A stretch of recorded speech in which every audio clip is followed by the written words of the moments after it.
Bueno, muy buenos días para todos. Vamos entonces a dar inicio a, al tema correspondiente de hoy, que es coenzimas y cofactores.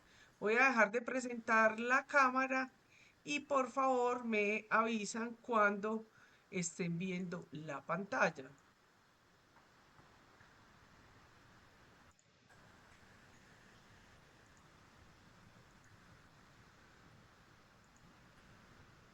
Ya, Natalia, ya se está Listo. viendo.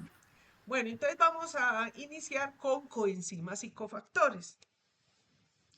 En los videos que debieron haber visto ustedes, donde hablamos de las enzimas, donde hablamos, pues el profesor Burgo habló de la cinética enzimática, de la regulación de esa cinética enzimática, tenemos que recordar que esas enzimas están ayudando a que esa reacción química que se da entre enzima, sustrato, eh, para obtener un producto sea mejor. También vimos que hay algunas de estas reacciones enzimáticas que a la enzima acelerar la obtención de ese producto, tenemos algunas enzimas que tienen entonces esa velocidad se ve aumentada o afectada por las coenzimas o cofactores, que es lo que vamos a ver hoy. También hay que tener en cuenta que hay algunos tipos de, de enzimas que requieren, son dependientes de la coenzima, el cofactor. ¿Qué significa eso? Que si no está esa coenzima o cofactor, no se puede dar la reacción.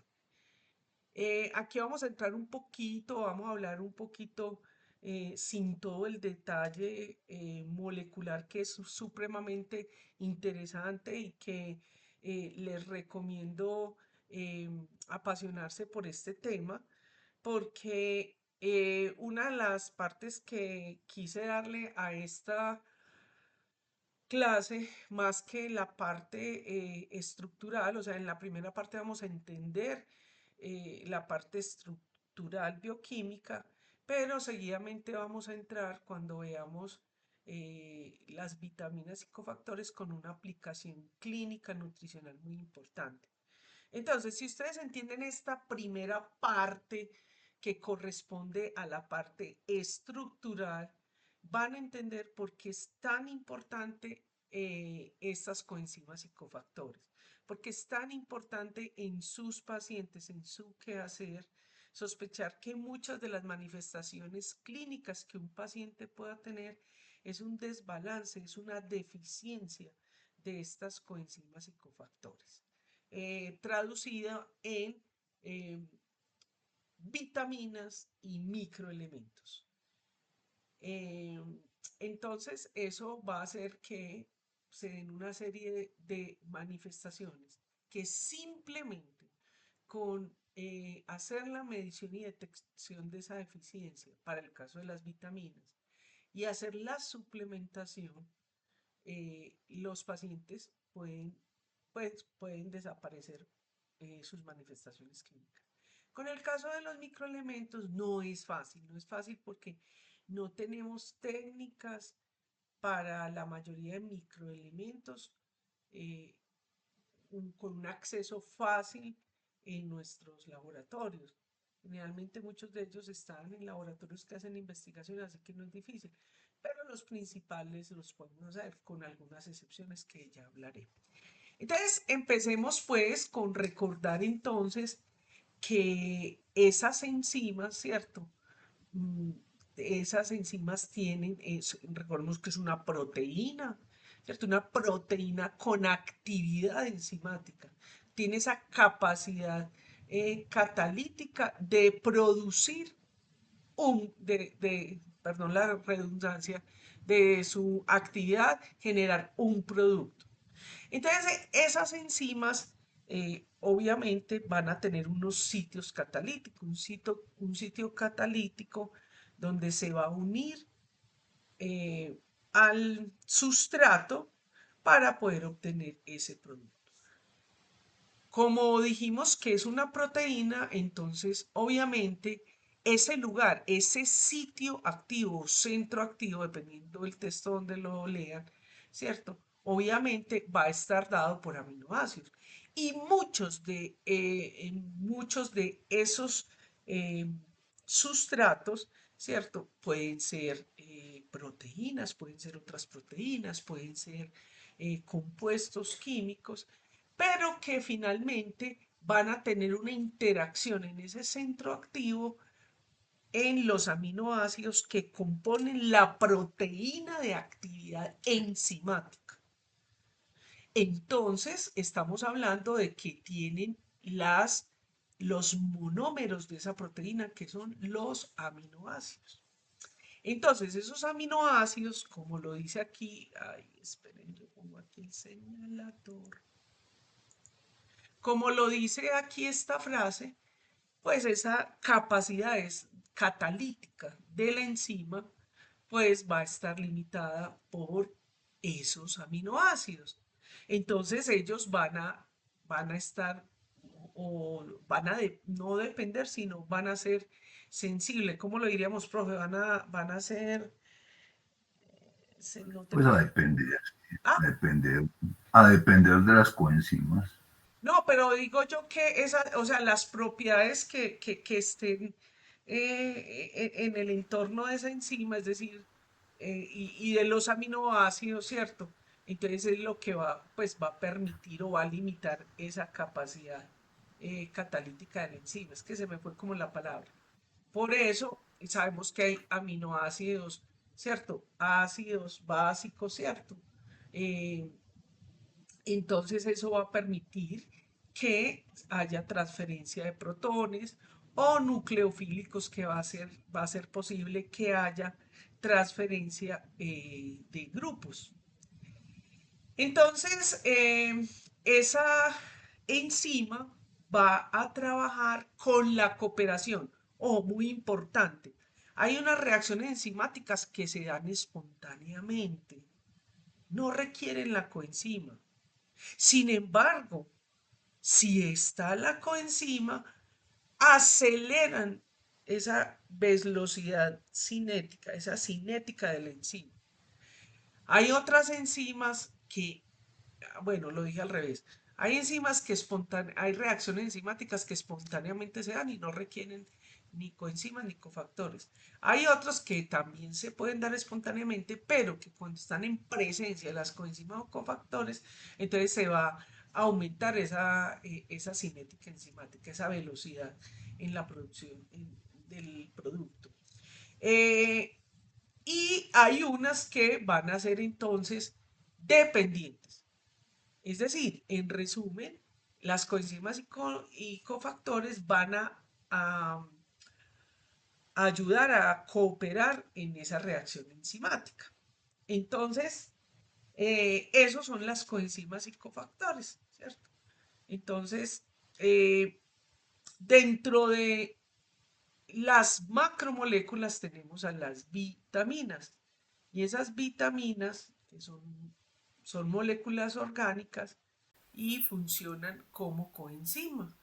Recordemos que las vitaminas, y como lo voy a repetir varias veces profe, se está oyendo bien porque es que se me cayó el internet. Ay, madre mía. Ay,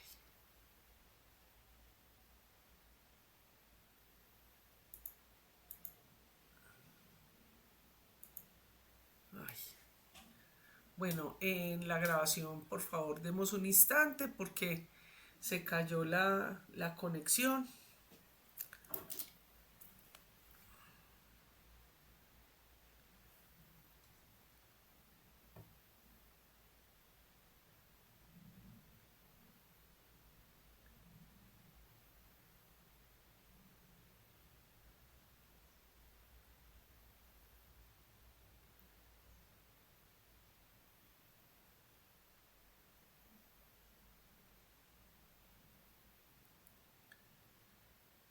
Bueno, por favor, me dan un instante que se cayó el internet.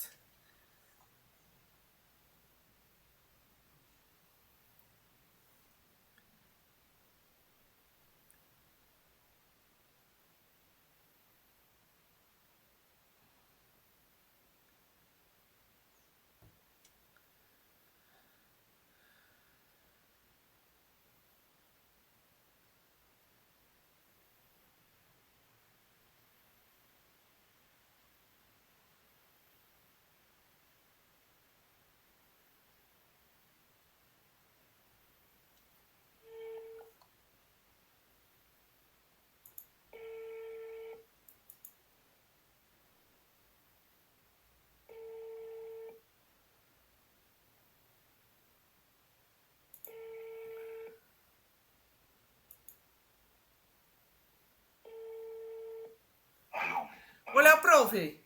Qué pena, es que vea, se cayó el internet, pero ahí acabo de volver. Ah, no, nada. Ah, bendito. Profe, pero vea, yo voy a seguir la clase. Y entonces usted entra cuando vuelva el internet, me pide para yo darle el acceso, listo. bueno, listo, perfecto. Pero la voy a seguir para que quede ahí en la grabación. No, eso está muy bien. Dentro de un ratico yo intento entrar otra vez.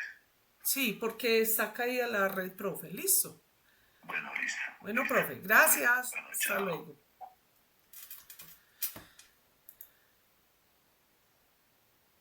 Bueno, excusan esos minutillos, vamos a continuar con la clase. Entonces, estábamos hablando, ¿cierto? De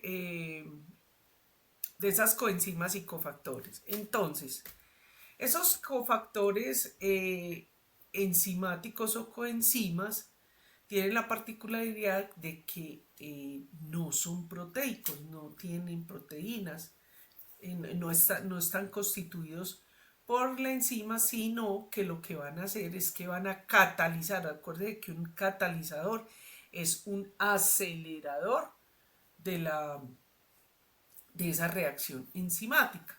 Entonces, tenemos entonces que eso va a formar lo que se llama una holoenzima. Entonces tenemos la apoenzima y tenemos el cofactor. Entonces la coenzima es esa molécula orgánica y el cofactor es el ion metálico. Y aquí quiero resaltar, ojo porque lo pregunto en el examen, y es que se utiliza indiscriminadamente el concepto de coenzima y cofactor. No es lo mismo, ¿cierto?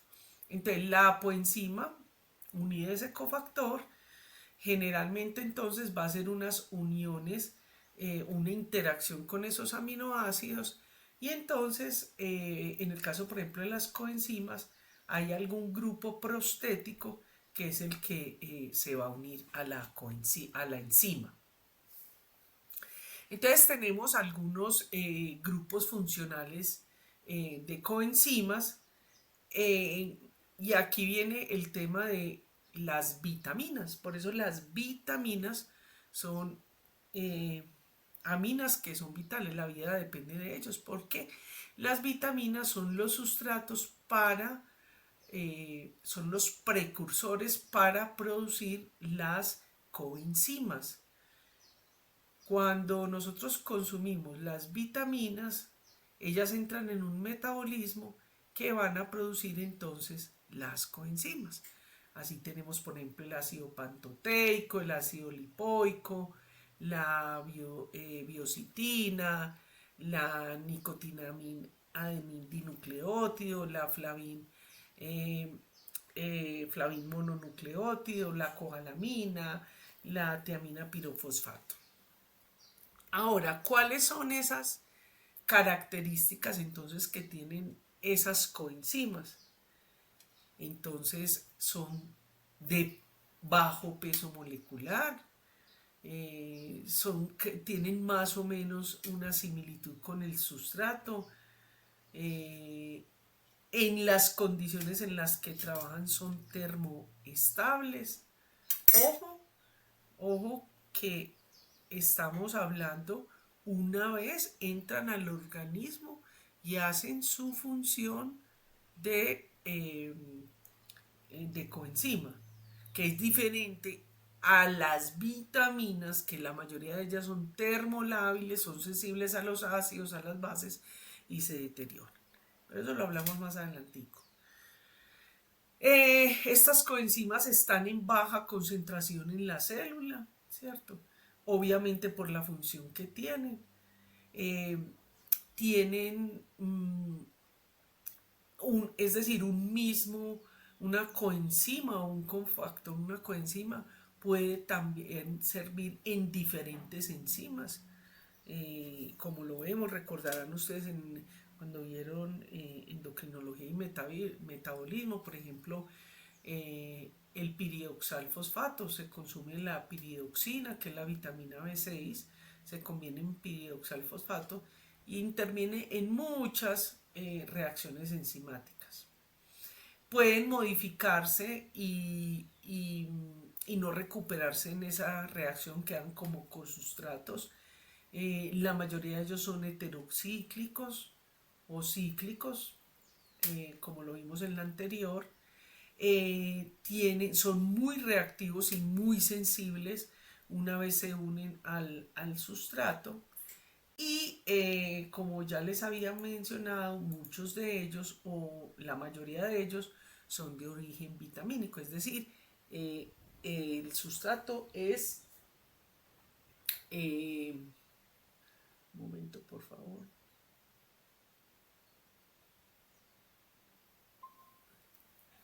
Vean un momentico, por favor, que como saben ya como que me volvió el internet. Entonces,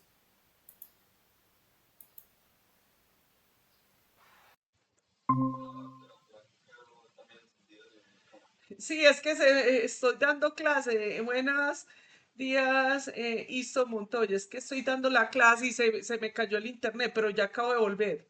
Gracias. Bueno, hablamos. Gracias, no me había dado cuenta. Gracias. Bueno,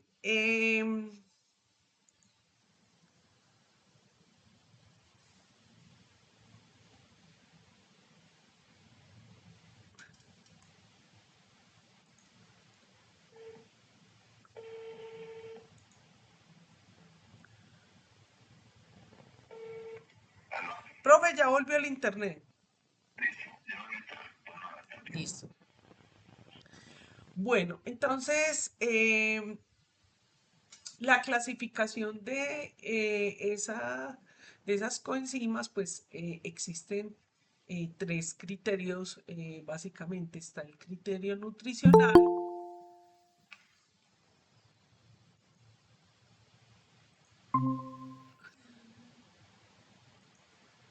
Ay, madre mía.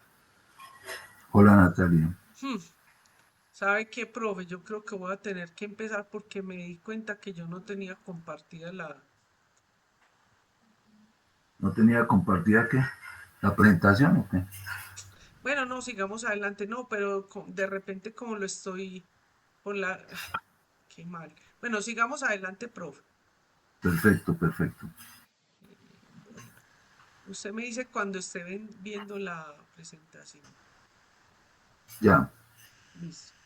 Entonces estaba hablando de que de antemano a los estudiantes me excusan, pero se nos cayó el internet. Pero bueno, ahí vamos adelante. Entonces existe una clasificación, existen tres criterios para clasificar las coenzimas. Los criterios nutricionales, criterios funcionales y criterios enzimológicos. Entonces, el que nosotros en la aplicación a medicina más utilizamos es el criterio nutricional. Ese criterio nutricional, entonces, nos está hablando de que esas enzimas, esas coenzimas son de origen vitamínico y de no vitamínico. La mayoría, la gran mayoría, son de origen vitamínico. ¿Qué quiere decir eso? Que hay que consumir la vitamina que es el sustrato, el precursor, y nosotros metabólicamente lo convertimos en la coenzima. Y hay otras que no son de origen vitamínico, que también se consumen en la dieta, ¿cierto? Que no son vitaminas, pero que son la fuente de la coenzima. Desde el punto del criterio funcional, entonces, como vimos en la diapositiva anterior, entonces hay coenzimas que transportan grupos y coenzimas que transportan electrones. Y desde el punto de vista enzimológico, es dependiendo del tipo de reacción enzimática que, que participen, es decir, por ejemplo, si son deshidrogenasas o si son liasas o si, bueno, las diferentes tipos de enzimas que hay. También debemos recordar el concepto que les dije en la diapositiva anterior, que las coenzimas y cofactores no son únicos de una sola reacción. Es decir, un cofactor o una coenzima puede mediar diferentes reacciones enzimáticas de diferentes vías incluso. Entonces, vamos a centrarnos entonces en las vitaminas inicialmente, ¿cierto? Entonces, sabemos que esas vitaminas,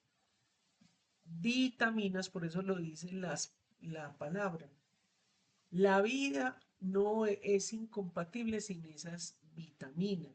Esas son sustancias, las vitaminas son sustancias orgánicas, están en la naturaleza, las consumimos a través de los alimentos, tanto de origen animal como vegetal, y que nosotros, incluso hay algunas que nosotros las podemos hacer en el organismo a partir de los microelementos que tenemos, pues sobre todo para los cofactores, pero en las coenzimas, ¿cierto? No se pueden sintetizar. Nosotros no tenemos la capacidad de producir la vitamina como tal. Entonces, por eso la tenemos que eh, consumir en la dieta. Entonces, esas vitaminas realmente no se requieren grandes cantidades. Muchas de ellas tenemos maneras de tener depósitos de esas vitaminas, pero no son per se, no son infinitas. Por eso tenemos que incluirla en las dietas. Entonces, esas vitaminas se van a dividir en vitaminas liposolubles y hidrosolubles. Las vitaminas liposolubles hoy en día pues ya se habla mucho de este concepto, que incluso las vitaminas liposolubles que sabemos que son la A, la D, la E y la K, incluso también se les nombra como hormonas. Pero ese temita hablamos después. Y tenemos las hidrosolubles. Esas hidrosolubles son las que conocemos del el complejo E, incluyendo la vitamina C. Ahora, también es importante recordar que las vitaminas hidrosolubles hasta el momento no se conoce, no se sabe, pues no se sabe, no se ha reportado que las megadosis de las vitaminas hidrosolubles sean tóxicas o dañinas. Pero ojo con esto, porque hoy en día hay una gran oferta comercial de estas vitaminas, pero el problema de las megadosis pueden llegar a ser muy buenas con fines terapéuticos, pero igualmente no se pueden consumir indiscriminadamente. ¿Por qué? Porque la manera de eliminarse estas vitaminas es a través de la orina y de la materia fecal. Por lo tanto, ese exceso de proteínas está haciendo, de vitaminas, del consumo de vitaminas, el organismo utiliza lo que requiere y el resto lo elimina. Entonces, al eliminarse muchas de ellas, por el riñón, pues en un momento determinado, o en una persona que tenga una condición específica renal, puede ser contraproducente. Bien. Eh, Muy bien. Entonces, bueno, como dice ahí, la mayoría de estas coenzimas, ¿cierto? Bueno, entonces no van a producir como lo ocurre en las liposolubles, ¿cierto? Que dan, que el exceso de esas vitaminas pueden ser nocivas y pueden producir enfermedad. Ahora, en las hidrosolubles, entonces, cuando hay una deficiencia por carencia o porque hay un problema metabólico, generalmente son por deficiencia, por carencias alimenticias, entonces produce lo que se llama mm, avitaminosis. Bueno, entonces como vimos, como les mencionaba, las coenzimas pueden funcionar, eh, hacen una transferencia de electrones, ¿cierto? Es en lo que es la función que va a hacer, va a ayudar a esa enzima, ¿cierto? En ese proceso de transferencia de electrones o en su defecto, ¿cierto? Una transferencia va a ayudar a que se transfiera un grupo determinado. Así pues, entonces tenemos, por ejemplo, dentro de esa clasificación de coenzimas, tenemos los vitamínicos. Entonces, miren que tenemos transferencias de grupo. Entonces, está, por ejemplo, la coenzima A, que va a transferir el acilo, o la biocitina, que va a transportar un carboxilo, o la tiamina pirofosfato, que va a transferir un aldehído, o la cobalamina, un alquilo, o el tetrahidrocolato, un monocarbonado. Pero también tenemos transferencias de electrones. Acordémonos las enzimas que estas coenzimas participan en los procesos de oxidorreducción. Entonces tenemos, por ejemplo, en los nucleótidos de pirimidina, ¿cierto? La nicotinamina de dinucleótido, en los de riboflavina, la flavina mononucleótido y en derivados de azúcares, el ascorbato.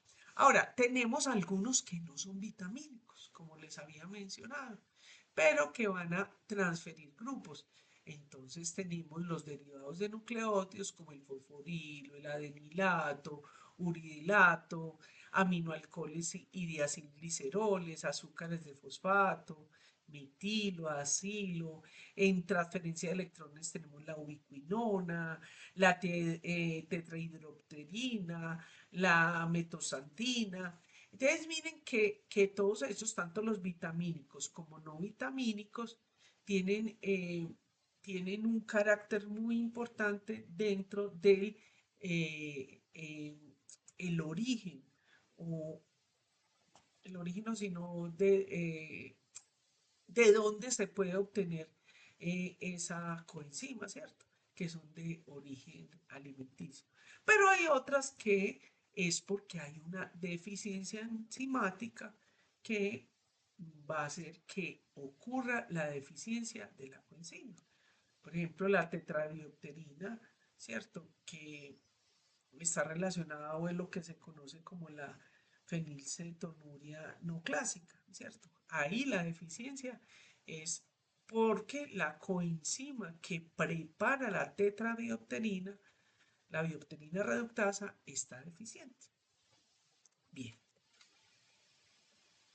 Entonces, así tenemos entonces estas características y funciones de las principales coenzimas y de repente es como el concepto que usted le debe quedar desde el punto de vista estructural, ¿cierto? Ojo que esto lo pregunto en el examen, ¿cierto? Como por ejemplo, entonces, la coenzima A, la vitamina es el ácido pantoteico Las reacciones que van a mediar son la activación de acilos y transferencia de acilos y el metabolismo en el que participa. Aquí no están todos, sino unos ejemplos. Por ejemplo, en la beta-oxidación, en la síntesis de ácidos grasos, en la descarboxilación de aminoácidos. Miremos la biocitina. Entonces, ¿cuál es la vitamina? La biotina.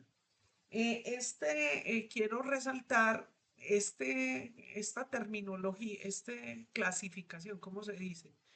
Esta nomenclatura, profe, no sé cómo decirlo, porque la vitamina H casi no es muy conocida, pero en algunos Pues una puestos la manejan. nomenclatura antigua que había. Mm. Hoy simplemente le decimos biotina, ¿cierto? Sí, pero esta es una nomenclatura más antigua que ya no se usa prácticamente. Exactamente. Entonces tenemos la vitamina, o sea, lo que, mire que esto es lo que tenemos en esta segunda columna, es lo que consumimos en el alimento, ¿cierto? Y la coenzima es en lo que el metabolismo va a hacer sus transformaciones para convertirlo, por ejemplo, la biotina en biocitina. ¿Qué va a hacer esa biocitina? Está en reacciones como fijación de CO2, de carboxilación, transferencia de acilos y electrones. ¿En qué metabolismo? Entonces tenemos, por ejemplo, las carboxilasas, gluconeogénesis, síntesis de ácidos grasos, descarboxilación de alfa-cetoácido. El ácido lipoico. Este es un claro ejemplo de los que ese ácido lipoico no está en forma de vitamina. El ácido lipoico lo consumimos como tal. ¿En qué participa esto? En transferencia simultánea de acilos y electrones. Está en la descarboxilación de alfa-cetoácidos. La tiamina pirofosfato es la vitamina B1 o tiamina, ¿cierto?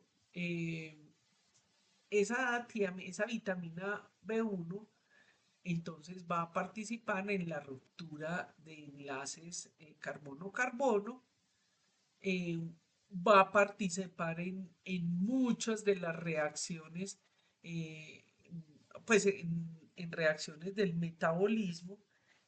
Recuerden que nosotros tenemos en las vías metabólicas algunas reacciones donde incluso en ese proceso actúan diferentes enzimas. Perdón, coenzimas, pues, o vitaminas. Coenzimas. Vitaminas no es correcto decirlo, coenzimas. De hecho, aquí quiero aprovechar para, por ejemplo, con la tiamina, la vitamina B6.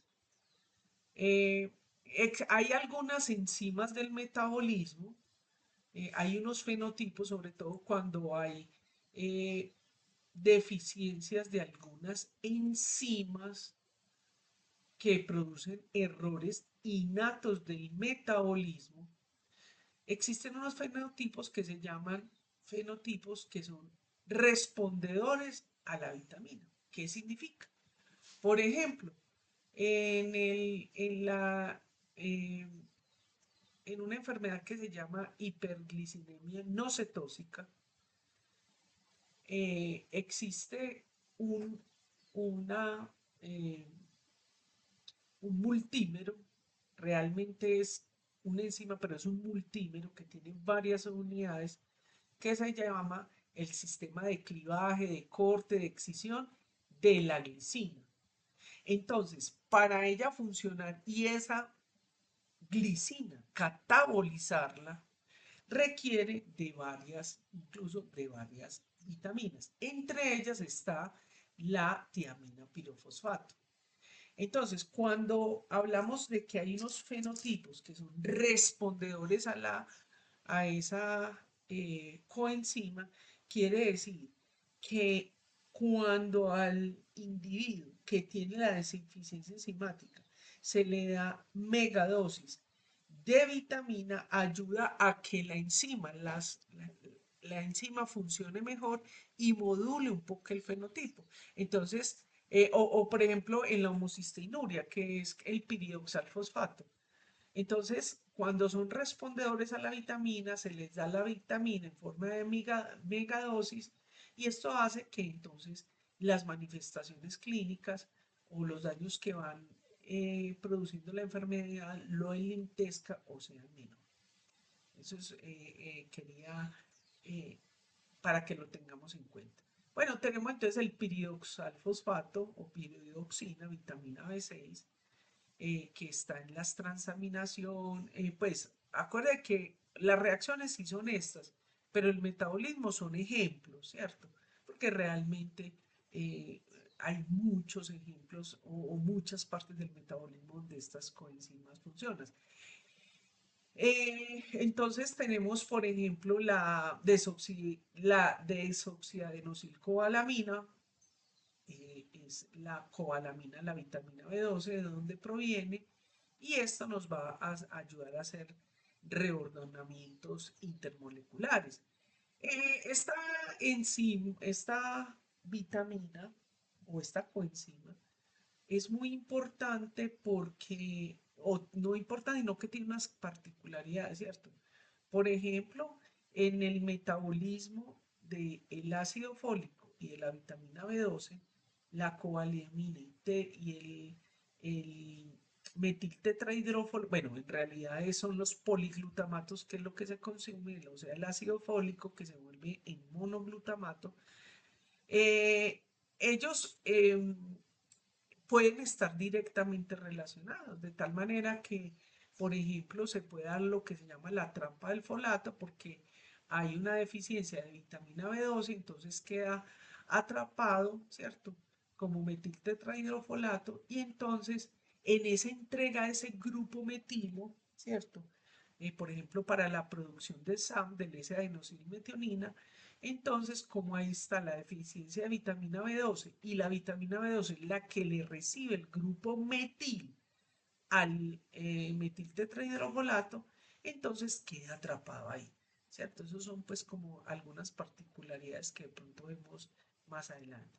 Tenemos entonces las coenzimas reductoras, el NAD, nicotinamina nucleótido, que es la niacina, y la flavin mononucleótido, que es la riboflavina. Ellos van a participar en transferencias de electrones, por eso estas coenzimas van a estar de manera importante en las reacciones de oxidorreducción. Bien, vamos entonces ahora a entrar como a ese mundo de las vitaminas. Vamos a ver su parte estructural y vamos a ver su, su aplicación. Entonces ya vimos pues entonces que esas vitaminas son compuestos que son esenciales para la vida, es decir, la vida es incompatible si no se consume esas vitaminas, porque nuestro organismo no tiene la posibilidad de sintetizar, de producir esos precursores. Por eso tienen que consumirse en la dieta. Si bien no tiene que ser en grandes cantidades, realmente se requieren cantidades muy pequeñas, pero eh, no se pueden dejar de consumir, ¿cierto? Otra cosa importante es que estas eh, sustancias, las vitaminas, no producen en sí mismo energía, ¿cierto? Tenemos entonces que las vitaminas tenemos que diferenciarlas de los oligoelementos y de los aminoácidos. Los oligoelementos, entonces, se requieren en pequeñas cantidades en el organismo. Los aminoácidos ya sabemos que eso va a depender si son esenciales o no esenciales, pero realmente los aminoácidos se requieren incluso aunque no sean esenciales, ¿cierto? Si un individuo tiene una carencia, una desnutrición severa, el organismo en sí mismo no es capaz de compensar los aminoácidos que no son esenciales. Entonces, esas vitaminas, pues por la actividad que hacen, obviamente son las que permiten el crecimiento y funcionamiento normal del organismo. Ojo con esto que es importante. Una cosa es, o sea, el crecimiento, entendido no solamente como el crecimiento y desarrollo de un individuo, sino el mantenimiento. Porque recuerden que nosotros permanentemente estamos renovando nuestros tejidos, estamos renovando nuestros sistemas. Entonces, obviamente hay una proliferación celular en todos los tejidos permanente y por eso necesitamos, pues las vitaminas hacen parte fundamental. Ya habíamos visto que las vitaminas hidrosolubles actúan como coenzimas, ¿cierto? Que esas coenzimas son, no todas las coenzimas funcionan con todas las enzimas, sino que hay una especificidad. Recordemos que las liposolubles no actúan como coenzimas. Tenemos eh, que esas enzimas liposolubles, eh, tanto eh, solubles como hidrosolubles, pueden funcionar como antioxidantes y las liposolubles funcionan como hormonas. Por eso se llaman hoy en día para hormonas. En la endocrinología, pues ya este concepto está incluido. Bueno, también es importante recordar que hay una dosis, un requerimiento diario. Eso pues es un concepto eh, desde el punto de vista las nutricionistas, pero hay que tenerlo en cuenta que se necesita dependiendo el libro en que usted lo lea, hay una ración, hay un requerimiento diario de esa vitamina. Eso va a estar sujeto a la edad, al sexo, ¿cierto? No es lo mismo lo que necesita un neonato, un niño, un adulto mayor, ¿cierto? Lo importante de esto, de estas, de este requerimiento, eh, de esa dosis requerida diaria, es que si bien nosotros tenemos los depósitos, no son infinitos, por eso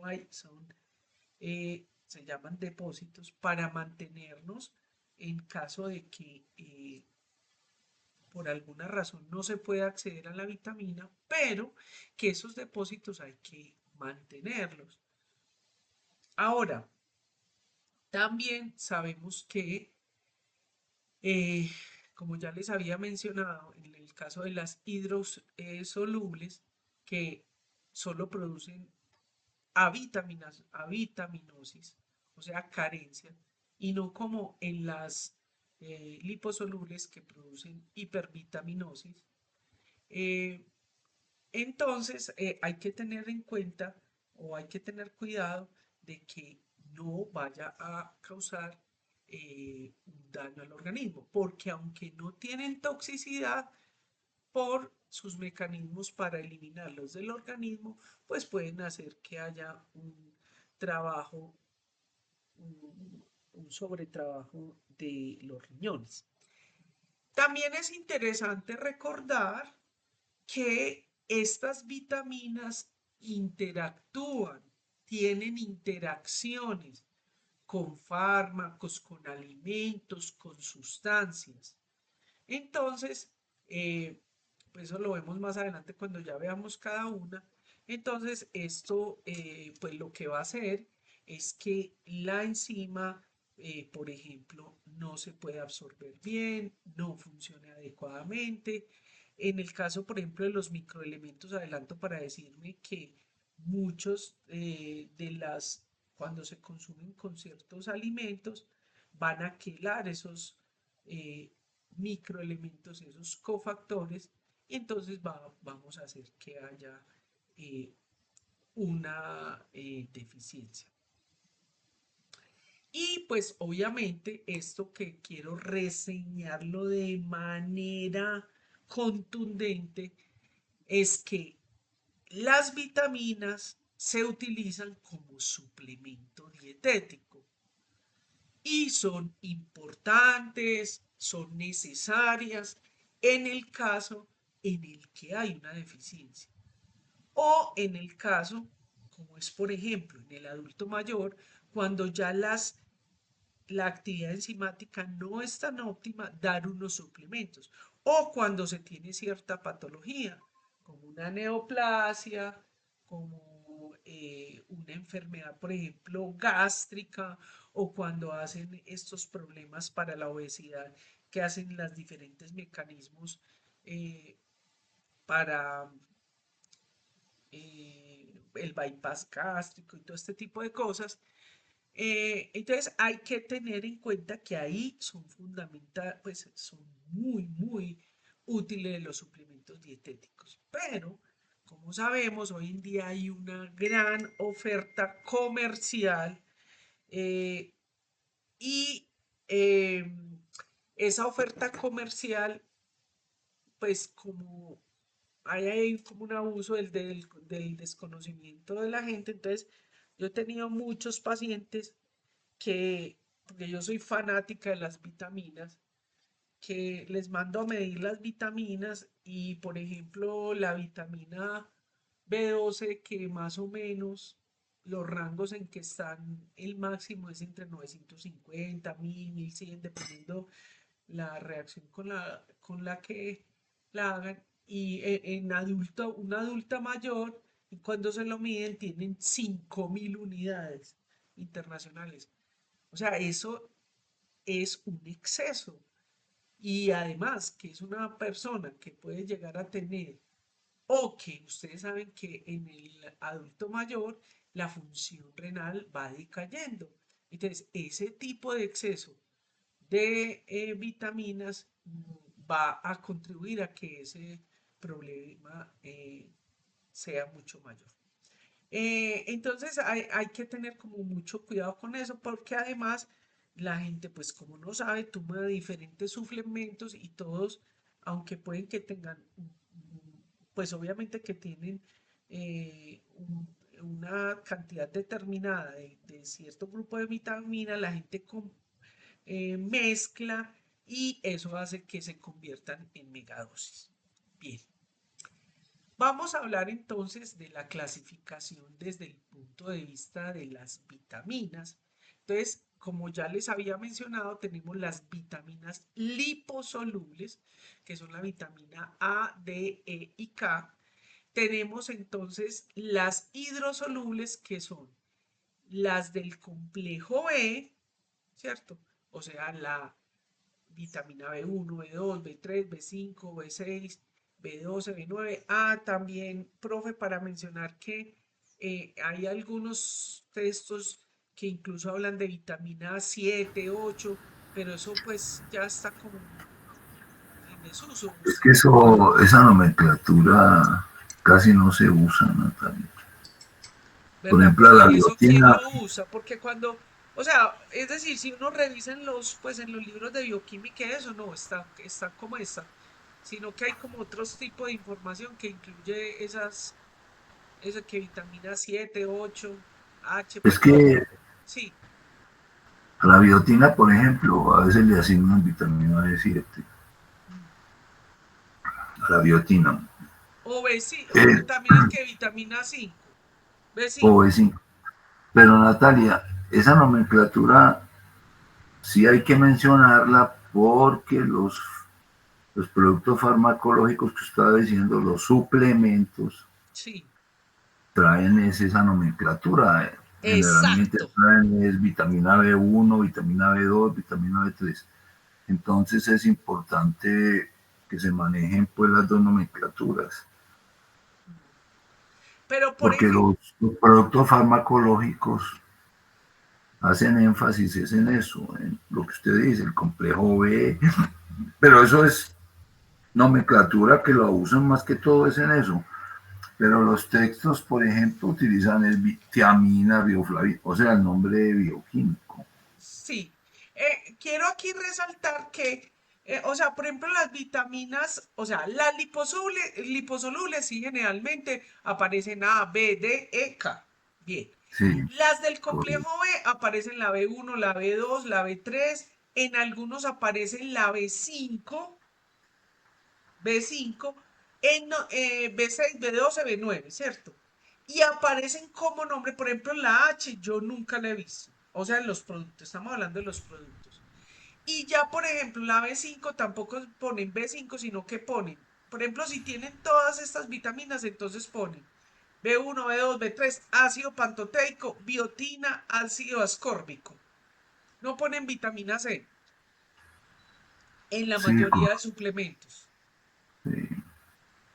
Bueno, Pero esa nomenclatura de B con letras y con su índice es una nomenclatura que es muy... El problema es que eso depende de los investigadores que descubrieron la vitamina. Entonces le asignaban una letra y un subíndice, pero muchas veces eso ha cambiado con el tiempo. Entonces, por ejemplo, lo que yo le decía, la biotina, por ejemplo, a veces la ponen vitamina B7, a veces la ponen vitamina B8. Por eso le digo yo que esa nomenclatura es muy variable, pero porque hay que mencionarla, porque los preparados farmacológicos hacen énfasis es en esa nomenclatura y casi siempre traen el nombre químico entre paréntesis o a veces ni lo traen. ajá, exacto. Bueno, también quiero aprovechar, qué pena pues, profe, sino que yo doy como unos anuncios parroquiales. No Pero es que importa, eso no lo traen los libros, profe, y yo lo encuentro fundamental. Bueno, no importa. queridísimos y futuros médicos, resulta que ahora hay una gran oferta de ciertos suplementos vitamínicos que le dan a usted la fuerza y el poder. Lo voy a poner el clásico clásico. Acuerde de las propagandas, no, yo creo que todavía hasta la hacen. Yo como no veo casi televisión, no lo puedo decir, pero está la cola granulada JGB, tarrito rojo, que da energía. Sí, Ojo, así es. pues, ninguna vitamina da energía, no la da, ni la pone usted animado, ni usted se lo toma y se siente vigoroso y le da potencial en todos sus aspectos. No, cuando eso ocurre en un suplemento es porque generalmente tiene algún estimulante. ¿Qué tipo de estimulante? El que acabo de mencionar. ¿Cómo es? Cola granulada, JBG, tarrito rojo. Cola. La cola es una corteza y tiene gran cantidad de cafeína. Por eso usted se toma, y verdaderamente usted toma un vasito con leche, con cola granulada y usted se siente muy bien, pero no es por los suplementos vitamínicos, es por el estimulante que trae. Así hay muchos menjurjes de oferta, incluso en los supermercados, que son supuestamente y que traen todas las vitaminas y lo hacen a usted sentir poderoso. Entonces, por favor, queridos médicos, para que sean muy conscientes con sus pacientes en recordarles eso. Pero además de eso, porque muchos de eso, entonces, porque los venden que son, o sea, que son naturales, porque entonces tienen mezclas de jugo de piña, naranja, papaya, bueno, de las frutas que son fuentes de estas vitaminas naturalmente, pero que nunca inmediatamente le van a causar beneficio. Le voy a poner un ejemplo. La vitamina B1, tiamina, es un excelente, es un excelente complemento alimenticio para la regeneración axonal. Regeneración. Pero cuando se da, usted empieza a tomar una megadosis y aproximadamente a los 15 o 20 días usted empieza a sentir las consecuencias del beneficio que ayuda a esa regeneración axonal, pero no inmediatamente. No sé si quiere decir algo, profe. No, me parece muy... Yo no voy a agregar nada porque usted lo dijo muy claro. Bueno, A veces a la gente la engañan con esos mensajes que no son muy claros. Me parece muy bien que usted lo diga. sí, no existe nada que dé energía rápidamente. La glucosa, de pronto, y eso que le da a usted un pico, después vea el sueño que le da, Sí, ¿cierto? Pero de resto sí, no existe ningún alimento que usted lo ponga vigoroso a saltar. Todo lo que lo ponga así son estimulantes. sí, correcto. Cafeína, taninos, bueno, etcétera. Muy bien. Entonces, ¿qué es lo que hace esas vitaminas? Esas vitaminas hidrosolubles se van a unir a nuestra proteína, van a ayudar a hacer su función. Aquí tenemos una que me gusta colocar esto. Me gustaría, profe, si participo hasta aquí eso. Nosotros tenemos, por ejemplo, lo que se llama el sistema biotina-vidina, ¿cierto? Es un sistema muy específico, ¿cierto? Donde aquí está representada la biotina, ¿cierto?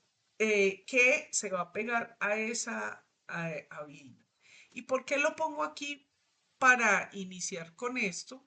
Porque, por ejemplo, hoy en día es que es increíble que a pesar de que haya tanta información y tanto internet, los vemos en el centro, en ciertos lugares, incluso en los gimnasios, que todavía venden eh, unos, como unos, ¿cómo se dice? Como unos, pues unos líquidos donde le echan huevo crudo, le echan vitaminas, le echan pues una cantidad de cosas que para potenciar todas sus actividades. Y resulta que, por ejemplo, ese huevo crudo, ¿cierto? Resulta que va a afectar esa unión de este sistema biotina-vidina. Entonces, lo que va a hacer es que en vez de alimentar ese huevo, lo que va a hacer es contraindicar. No sé, profe, si usted quiera profundizar o sigo adelante.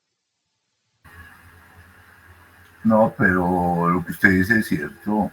Esa es una de las consecuencias del huevo crudo que tiene avidina y la avidina puede por una parte atrapar la biotina y por Sí, como otra lo vemos parte, acá. sí, atrapar la biotina y puede generar una reacción de antígeno anticuerpo. Exactamente. Bueno, entonces las vitaminas, pues ya lo vimos, aquí está resumido, ¿cierto? Ya creo que es importante que nos quede claro que las vitaminas tienen una función, una acción fisiológica, eh, sobre todo mm, en ser los precursores, ser los sustratos para producir las coenzimas. Esas coenzimas que van a ser catalizadores de la reacción, es decir, van a optimizar, van a acelerar esa reacción. Entonces, a continuación vamos a empezar a ver cómo cada una de las vitaminas.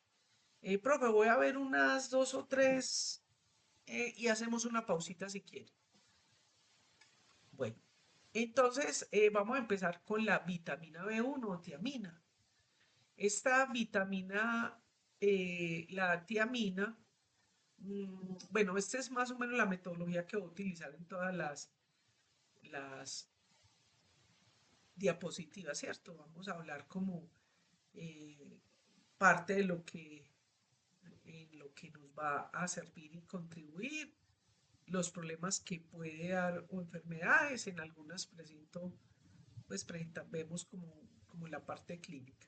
Entonces tenemos la vitamina B1, que es antineurítica, que la deficiencia de ello va a producir el beriberi, por eso entonces también es anti-beriberi, ¿cierto? Que es un temblor que se produce, ¿por qué? Porque básicamente la tiamina va a estar funcionando en esa, en la del axón, ¿cierto? En mantener ese axón. Recordemos que el axón, imagínense ustedes como un papel celofán que está enrolladito, entonces la tiamina va a promover esa estructura. Básicamente la estructura, ya la vamos a ver más adelante, es una pirimina con un anillo tiozoico, ¿cierto? La coenzima, nosotros consumimos la tiamina y se va a convertir en tiamina pirofosfato, que lo que va a hacer es una descarboxilación, participa en descarboxilación y transcetonación.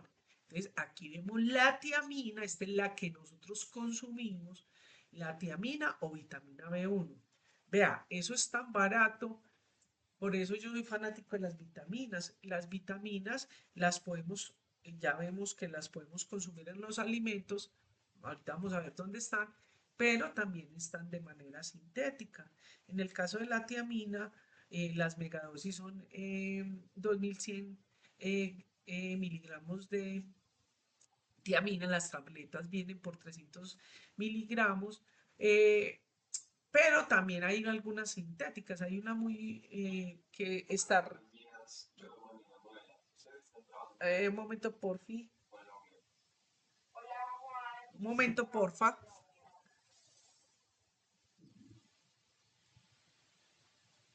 Bien. Entonces, perdón, me perdí. Qué pena, es que tenía aquí el otro computador y no lo había silenciado. Estaba Entonces, hablando de vitamina. ah, sí. Ah, bueno, entonces tenemos una que se la recomiendo a ustedes. De pronto me desorganizo un poquito, pero es que de pronto se me olvida porque debía ser como más adelante. Y tenemos una, es una molécula sintética muy buena, fue producida por los japoneses, que es la sulbutiamina. Eh, Viene por 200 miligramos y es como si usted tomara una megadosis de vitamina B1. La coenzima, entonces, miren, aquí tenemos la tiamina y así es como se va a pegar dos fosfatos y este es el que funciona como coenzima, que es el pirofosfato de tiamina. ¿Dónde encontramos la vitamina B1? En los cereales, en especial en el arroz, en especial en el arroz, pero también lo podemos encontrar en el germen de trigo, en el centeno, en los cereales en general, ¿cierto? Lo que pasa es que lo tiene de manera importante el arroz, pero ojo, ojo, porque el arroz que hoy en día nosotros consumimos, que es ese arroz súper delicioso blanquito, es eh, un arroz que es refinado, es decir, que pasa por un proceso de blanqueamiento, o sea, no es integral, o sea, le han quitado unas capas, entonces no tienen tanto contenido de vitamina B1, ¿cierto? Ahí queda casi que es la parte de los de carbohidratos y algunos microelementos. La mayoría de alimentos que ultraprocesados, o por ejemplo muchos de los arroces que se llaman parabolizados, ¿cierto? Que es que les hacen un proceso de hidratación y deshidratación, pierden esa capacidad, pues mejor dicho, la tiamina se desnaturaliza, pues se daña, no funciona. Eh, entonces, también están en las legumbres, en algunas semillas como el ajonjolí, en las nueces, casi todos los frutos secos son una muy buena fuente de vitaminas, unas más que otras, ¿cierto? Por ejemplo, las nueces, toda la familia de las nueces, no solamente son de vitaminas hidrosolubles, sino, por ejemplo, fuentes de vitamina D y vitamina E. Las, quiero mencionar que con respecto a las verduras y legumbres, hay que tener cuidado porque, ¿qué sucede? La mayoría de vitaminas hidrosolubles son termolábiles. ¿Qué quiere decir? Que cuando se ponen en cocción pierden sus propiedades, se desnaturalizan. Entonces, claro, la gente dice, no, es que yo me como las verduras en la sopa, en todos los preparados que hacen, pero esos preparados están a altas temperaturas, entonces usted lo que se está comiendo ahí es los carbohidratos, la fibra de la verdura. Para usted realmente tener, eh, pues como naturalmente, la tiamina, ¿cierto? Se las tendría que comer crudas o precocidas, ¿cierto? Que dependiendo la vitamina no puede pasar más de cierta tiempo, dependiendo la vitamina 8 7 minutos, etcétera, a cierta temperatura.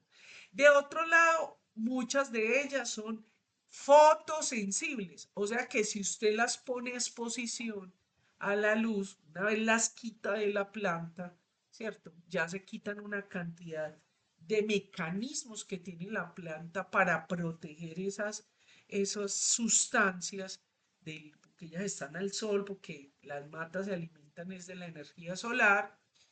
Entonces, pues entre otros, entonces también cuando usted las corta, las deja a exposición de la luz y eso, también se van a desnaturalizar. Otra fuente, y en general todas las vitaminas que estamos hablando, una de las mejores fuentes es de los alimentos de origen animal. Voy a extenderme en esta, obviamente ya en las otras eh, diapositivas son casi lo mismo, ¿cierto? Es decir, las fuentes, pero entonces no voy a detallar todo esto que estoy diciendo. De otro lado, lo que es legumbres y verduras, resulta que para nosotros tener la dosis mínima, o sea, la ración diaria requerida, recuerdan el RDR, ración diaria requerida, ¿cierto? Realmente, por ejemplo, en la vitamina, qué pena que voy trayendo otras, pero es que son los ejemplos más clásicos. Por ejemplo, la vitamina C, para usted se debe consumir más o menos unos 500 miligramos día. Para usted consumir eso en naranja, se tiene que comer un bulto de naranjas. Naranjas enteras. Es decir, no solo el jugo, sino la fibra que trae. Nadie es capaz, o sea, nadie es capaz de comerse eso. Mientras que hay otros frutas, como por ejemplo la guayaba, que tienen mayor concentración. De otro lado, en las verduras y legumbres, muchas veces nosotros no absorbemos ni digerimos también esas verduras y legumbres y frutas incluso, que también son fuentes de vitamina. Generalmente quien nos ayuda es la microbiota, que es otro concepto que hay que incluir acá. Porque la microbiota, esas bacterias que son la flora normal o microbiota de nuestros intestinos, tanto delgado como grueso, ¿cierto? Van a ayudar a metabolizar para que podamos absorber adecuadamente estas vitaminas. Bueno, eh, en cambio, las vitaminas que vienen de productos animales, huevos, carne, leche, ¿cierto? Eh, son muy bien absorbidas, son muy bien digeridas por nuestro organismo y por lo tanto se convierten en una muy buena fuente de la vitamina. Obviamente las carnes, unas más que otras, hay unas que son la carne magra como tal, hay otras que vienen, que están en mayor concentración en las visas, o sea, el hígado, el vaso, que es butifarra, que creo que son los intestinos, el bofe, que es el pulmón, etc. Bueno, entonces, ¿qué ocurre cuando hay deficiencia de vitamina B1? Pues produce una enfermedad que se llama el beriberi. Eh, Básicamente el beriberi presenta una neuropatía periférica, anorexia, fatiga. También se puede dar lo que se llama la encefalopatía de Wernicke-Korsakoff, que es producto o una de las consecuencias del alcoholismo, que hace que haya una deficiencia de tiamina y va a producir entonces esa encefalopatía de Wernicke-Korsakoff, donde los pacientes tienen manifestaciones neurológicas importantes por eso los alcohólicos son tan mitómanos, o sea, dicen mentiras, ideaciones, fantasías, porque ya empiezan a tener esta encefalopatía de Wernicke-Korsakoff y que pues esto los puede llevar a la muerte.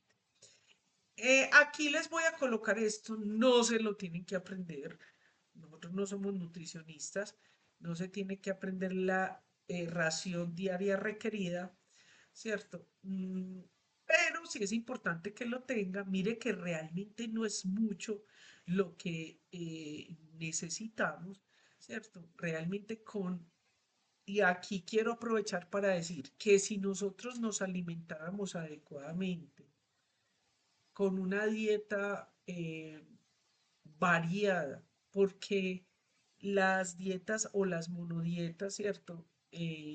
Son nocivas para el organismo. Es decir, usted come sus verduras, sus vegetales, ¿cierto? Sus cereales, o sea, los carbohidratos en forma de cereales, de verduras, de frutas. Los mismos, hay algunos eh, los, en la, en los productos de origen animal, si usted comiera adecuadamente eso y que no sean ultra procesados, entonces usted podría no tener deficiencias de estas vitaminas. Entonces, bueno, aquí les pongo algunos pues ejemplos de enzimas que van a utilizar la pirofosfato de tiamina en los alfa-cetoácidos, el complejo piruvato deshidrogenasa, el complejo alfa-cetoglutarato deshidrogenasa, el que les mencionaba que es el el complejo de clivaje de la glicina, muy importante.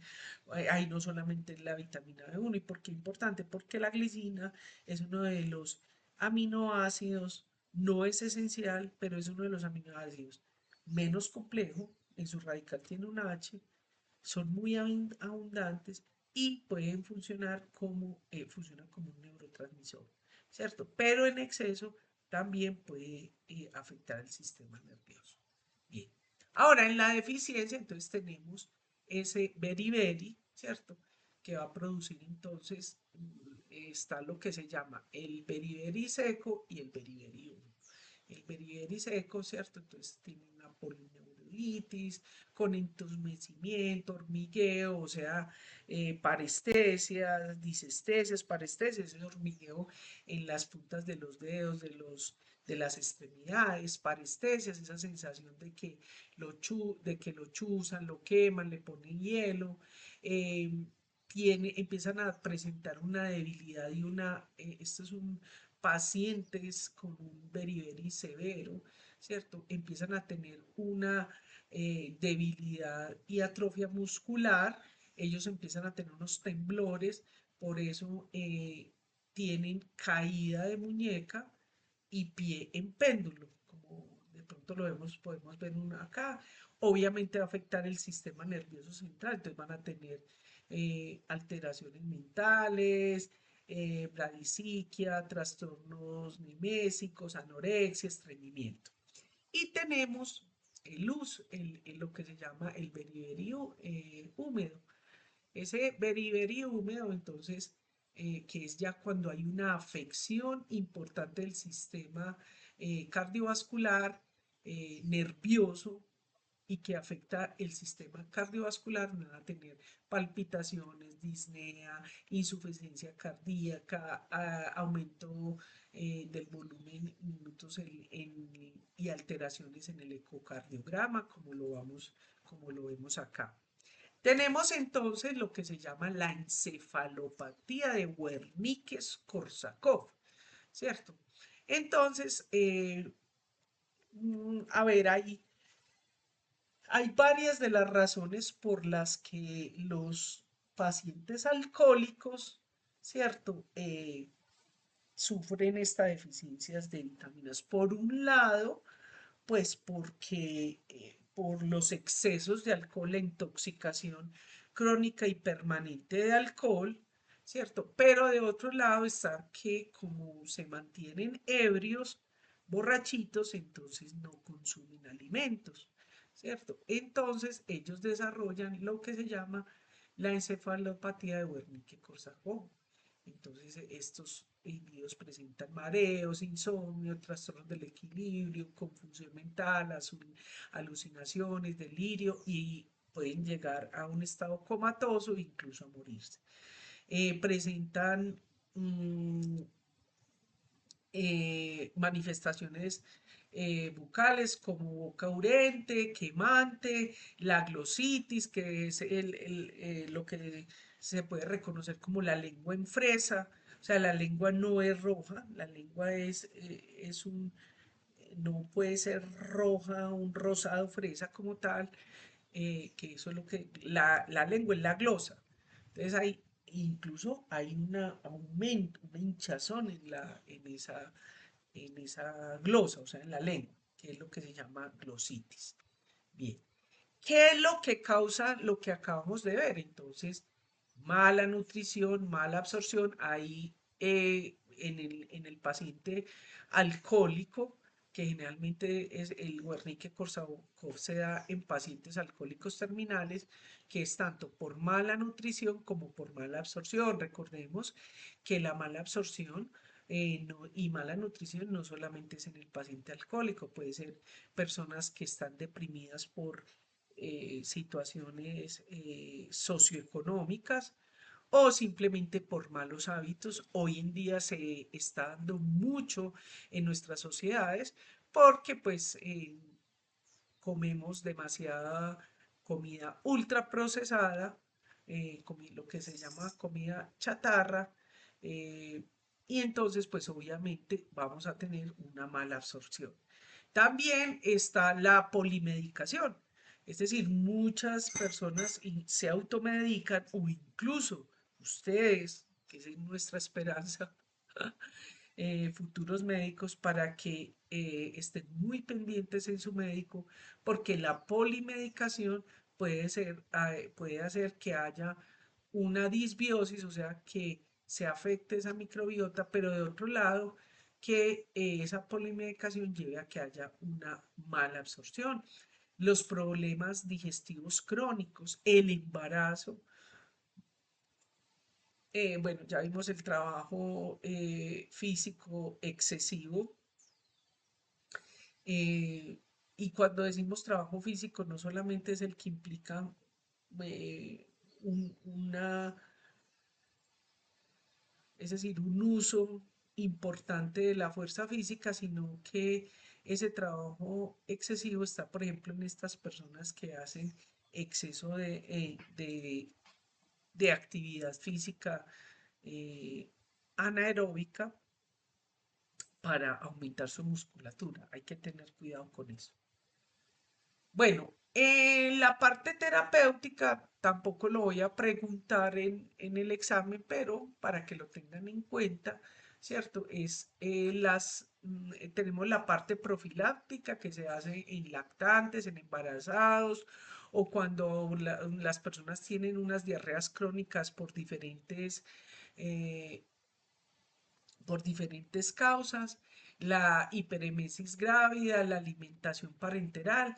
Entonces, aquí se da lo que se llama, pues, más o menos de 2 a 10 miligramos día, ¿cierto? Que es más o menos lo que hemos consumido. Sin embargo, en algunas condiciones se pueden dar las megadosis que pueden ser hasta 2100 miligramos.